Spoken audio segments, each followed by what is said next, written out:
Hello hi అండి welcome back to our channel Lush Queens. నేను మీ లక్ష్మి.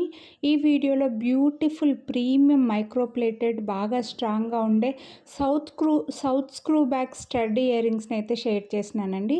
ఈ స్టడ్స్కి మిడిల్లో ఒక చిన్న స్టడ్ కూడా వస్తుంది. అది రిమూవ్ చేసుకొని ఓన్లీ ఆ చిన్న స్టడ్ కూడా యూస్ చేసుకోవచ్చు అనమాట. లేదంటే మీ దగ్గర చిన్నవి ఏవైనా స్టడ్స్ ఉంటే పెట్టుకోవచ్చు కూడా అండి. చిన్నగా వస్తాయి, మంచి స్ట్రాంగ్గా ఉండే సౌత్ స్క్రూ బ్యాక్. ఇందులో 2 కలర్స్ ఉన్నాయండి. సో చూడొచ్చు మీరు, ఇలా ఈ చిన్న డాట్ లాగా ఉంటుందన్నమాట. దీన్నే కూడా పెట్టేసుకోవచ్చండి. జీన్స్ పైకి అలాగా చిన్న పెట్టుకుంటూ ఉంటారు కదా, ముక్కు పుడకల్లాగా, అలా పెట్టుకోవచ్చు. సో ఇందులో 2 కలర్స్ ఉన్నాయి. సౌత్ స్క్రూ బ్యాక్లో స్ట్రాంగ్గా ఉన్నాయి. మంచి గ్రీన్, అలాగే మంచి పింక్ అండి. మీకు కుందన్ జ్యువెలరీ లాగా వస్తాయి. ఈచ్ పేర్ 449 రూపీస్. వీడియోని లైక్ చేస్తే 50 రూపీస్ డిస్కౌంట్ వస్తుంది. కొనాలి అనుకుంటే లైక్ చేయండి, స్క్రీన్ షాట్ తీసి స్క్రీన్ పైన నెంబర్కి వాట్సాప్ చేసేయండి.